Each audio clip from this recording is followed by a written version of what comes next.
Bonjour à toi et bienvenue sur notre site pour écouter aujourd'hui un beau spécial. Imagine-toi, j'ai avec moi aujourd'hui Anne et Jean-François qui se préparent à vivre leur engagement pour toujours demain, en ce 25 mars 2023, à la suite de Jésus. On peut se demander qu'est-ce qui pousse des jeunes en 2023 à vouloir donner leur vie pour toujours à Jésus, alors qu'on pourrait dire la vie consacrée, c'est presque une race en voie d'extinction. Mais ce n'est pas vrai. La vie consacrée est plus importante que jamais parce qu'elle donne justement la vie, la joie. Aimerais-tu entendre ce qui pousse Anne et Jean-François à vouloir donner leur vie? Et je te souhaite qu'aujourd'hui, ça te donne une grâce d'espérance. Alors Anne, raconte-nous un peu ce qui te pousse à donner ta vie à Jésus. Alors c'est déjà vraiment un appel profond dans notre cœur, vraiment un appel amoureux de Jésus, que j'ai entendu la première fois en 2007, pendant une retraite à Paray-le-Monial. J'ai senti que Jésus m'appelait, je me suis sentie tellement aimée de lui. J'ai eu le goût de tout lui donner, mais je ne savais pas où ni comment. Alors j'ai cheminé dans des groupes de discernement et puis j'ai rencontré un prêtre qui m'a fait connaître, enfin que nous connaissions, qui m'a fait connaître la famille Myriam. Puis le Seigneur m'a montré que c'était là qu'il m'appelait. Puis après c'est un autre appel aussi pour décider vraiment que ce soit pour toujours. De traverser l'océan aussi. Oui, traverser l'océan. Oui, le Seigneur m'avait dit, si tu traverses les eaux, je serai avec toi. Dans Isaïe 43, quand j'étais en discernement. Mais là, c'est ça, donc il y a 2 ans, j'ai senti un appel à demander à faire mon oblation stable pour dire oui à Jésus pour toujours. J'ai senti qu'il m'appelait. Alors là, on termine notre retraite d'oblation stable. Puis j'étais touchée justement d'une phrase que Lise, qui nous a préparée, elle dit la vraie vie, c'est pas de faire plein d'expériences, mais c'est de donner sa vie dans une voie donnée, de s'engager dans une voie donnée. Puis c'est vraiment ça qui me rend libre et heureuse. C'est ça, c'est vraiment justement de savoir que je vais être attachée à Jésus pour toujours. C'est vraiment ma sécurité et ma joie.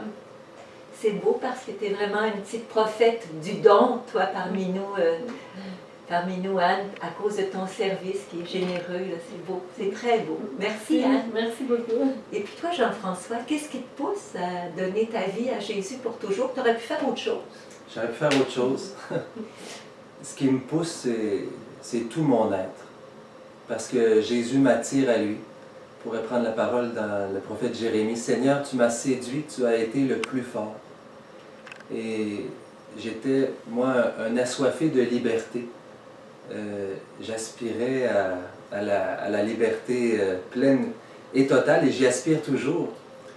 Mais à travers plusieurs événements de mon enfance, j'ai essayé de l'atteindre par l'indépendance, par la suffisance, en me disant, si je ne dépends de rien ni personne, je vais être libre.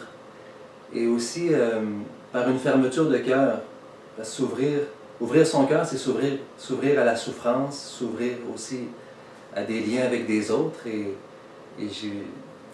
Alors ma façon de percevoir la liberté était pas tout à fait la vraie liberté.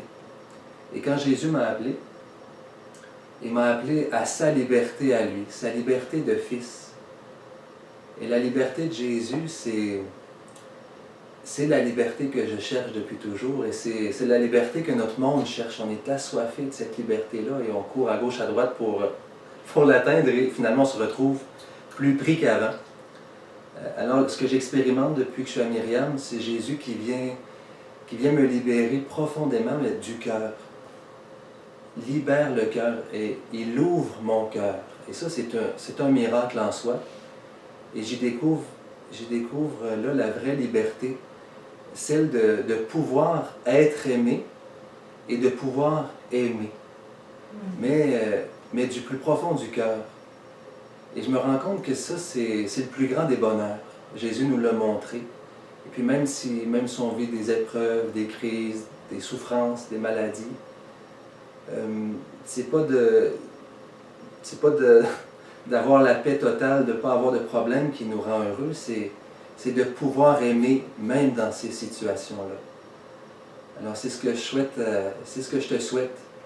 Être capable de t'ouvrir assez en confiance à Jésus pour qu'il puisse venir ouvrir ton cœur, qu'il mette sa propre liberté, pour être capable d'être aimé, d'accueillir tout l'amour de Dieu et de tes frères, et ensuite de pouvoir le partager tout autour. Et là, tu vas goûter un vrai bonheur. Les témoignages de Jean-François puis de Anne m'inspirent de faire une prière pour toi qui écoutes en ce moment, pour te demander ces grâces qui sont belles et profondes. Alors je demande pour toi aujourd'hui cette grâce de liberté. Liberté pour accueillir notre fondatrice Jésus.